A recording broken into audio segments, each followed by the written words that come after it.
We're on the cusp of a new patch, so you know what that means. There's plenty of drama floating around and quite a lot of news to talk about. But that's of course not all. The upcoming launch has got a pretty massive quirk that's driving a few people mad, and the BigWigs developer has decided that Blizzard's add-on limitations are more just add-on limitation suggestions, so they've been able to feature that Blizzard explicitly called out as being unwanted. But at the end of the day, Blizzard's limitations have often not really actually been limitations. There are good things as well though, like as an example, repair costs actually being looked at pretty damn fast as well. So welcome back to the news, and this time, it's last minute patch 12.07 changes. Blizzard have no doubt seen all the feedback on updates coming too fast. They've seen the stacks of evidence of patches becoming too buggy, and I have to wonder if this time, they've maybe decided on a solution. Now let me explain, right? It may seem like a simple choice where you have option 1, go ahead as planned, which will keep everything smooth, but will risk another busted patch. Keep everything smooth for their production, I mean, not necessarily for us players. But maybe there's option 2, delay the patch, which is safer, but would throw all of their plans and team allocations into chaos. Maybe what we're about to see, though, is a third way, a third option. So patch 12.07 will launch on the 16th of June. That's 8 weeks after 12.05 launched, just as planned. But they're adding in a major twist here. One of the major patch features is coming later, and not just like the next week, it's a whole lot later. You see, in the official announcement for the patch, Blizzard said that this patch's story is coming rather massive 3 weeks after launch, on the 7th of July. That's when we'll see the campaign involving Zul'jammed and more of the build-up to patch 12.1, so we're going to be waiting a while for that. Now there's a burning question here, and the question is why? Now the obvious thing we're all thinking of, me included, is time gating, right? Most of the time, whenever someone mentions time gating, they're imagining Ian and Holly, I don't know, smoking a cigar, rubbing their hands together looking like Scrooge McDuck over a big pile of gold. I mean, the logic almost speaks for itself, right? Delay the content by almost a month, which will push loads of people to, roll their subscription over for an extra month to do all of that content. I guess in theory, it's almost like asking double the price for the same amount of development work.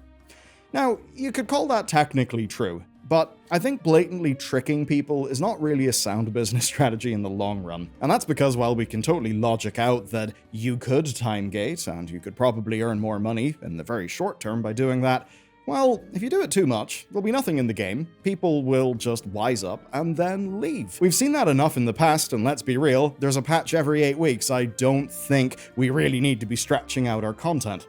And that makes me think that something different may be going on. So let me explain. Overall engagement is a bit more of a relevant thing, and the longer you drag out a patch, the less you stack stuff up on top of each other, right?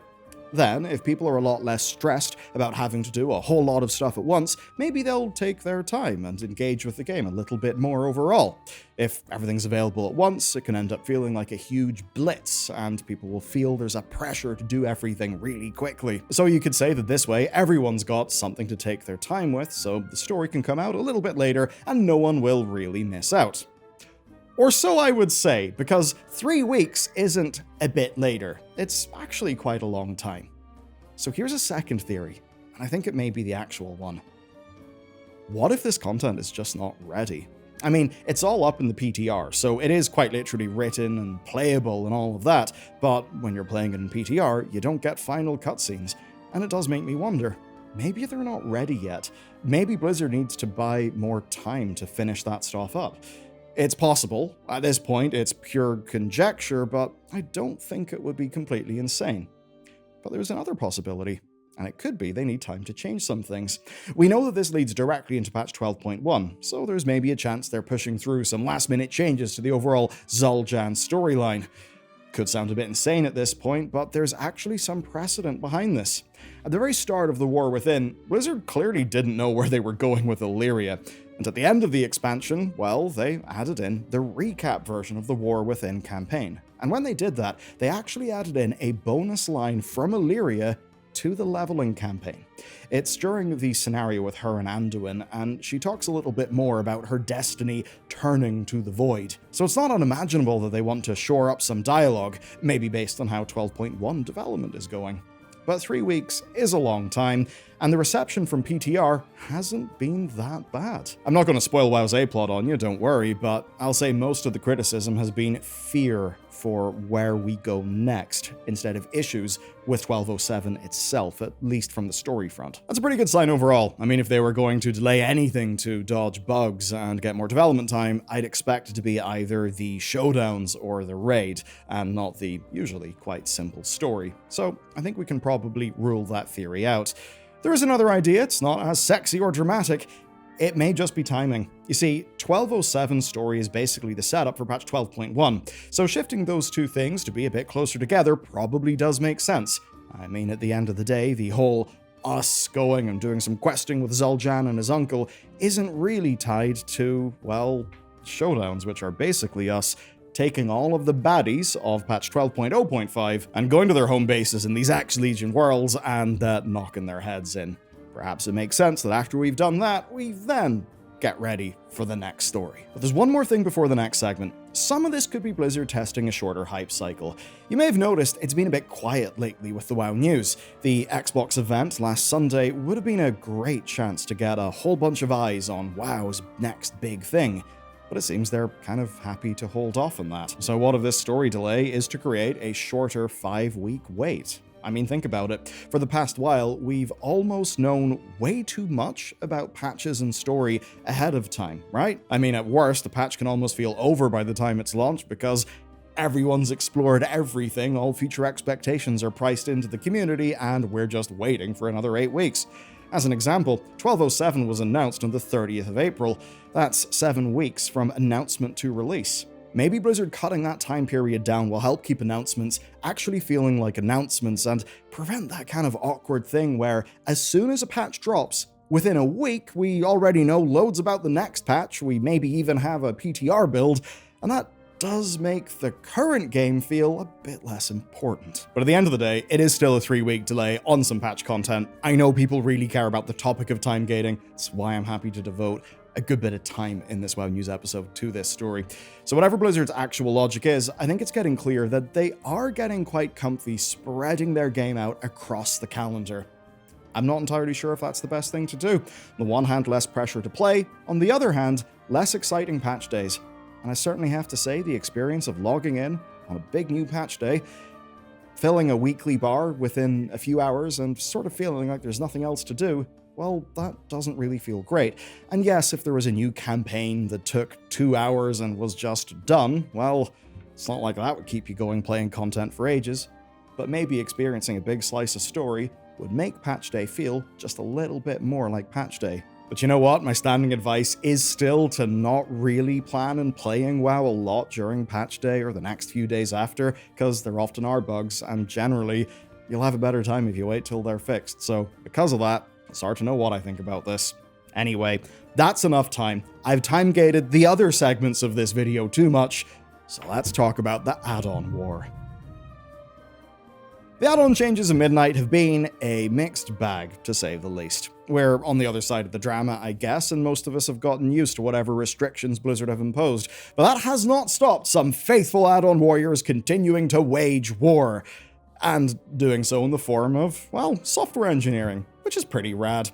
Now, last month, it was Mini-CC in the news for finding a bunch of insanely specific custom workarounds to track friendly player cooldowns. That actually made it a staple of Mythic Plus, with it approaching 3 million downloads, despite being brand new. Which, you know what? Does kind of tell you something about people playing World of Warcraft, that an add-on can just explosively grow that quickly when it's mainly being used by the M+ community, and not even at the very beginning of a new season. It's kind of impressive. But this month, it's BigWigs who are in the spotlight. Whenever Blizzard added their own raid timeline feature, one of their goals was to make people respect spell names again.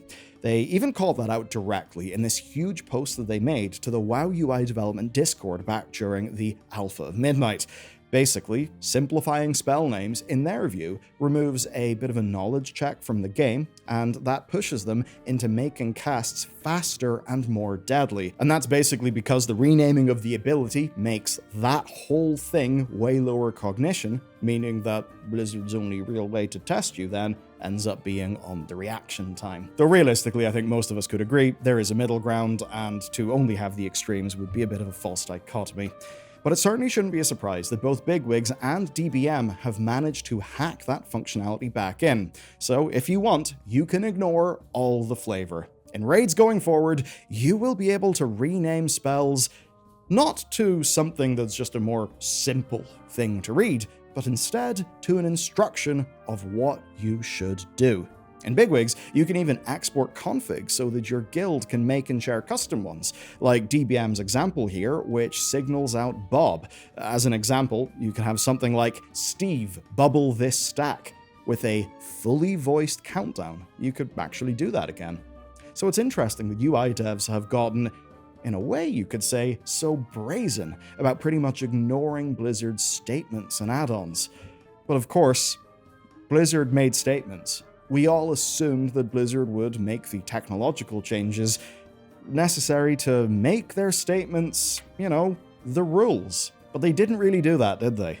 Now, 12.1 does have UI updates on the roadmap, and it is a major patch. I think that regardless of this add-on discussion, we're long overdue improvements to things like the damage meter, as well as just about everything else. So I'm expecting a long list of changes when the PTR lands, and I would not be surprised if Blizzard shipped more restrictions as well, or at least did something to address the add-on situation publicly. Because if they don't, they are kinda just waving a white flag. I'd like to think that if Ian is going to lose his war on add-ons, that, I don't know, he'll at least go down with a fight. Who knows, maybe there'll be another manifesto dropped in the PTR. That would be fun, if nothing else. Though realistically, I think we've sort of settled in to how Midnight feels to play. I think people at Blizzard are just crossing their fingers and hoping that most people won't feel the need for add-ons anymore. And to be fair, that is exactly how our guild feels. Which is a reminder, just because something's interesting and newsworthy doesn't mean that it's the end of the world. Well, that being said, let's talk about equal right to repair. No, this is not a Lewis Rossman video, but we are going to talk about repair bills in WoW.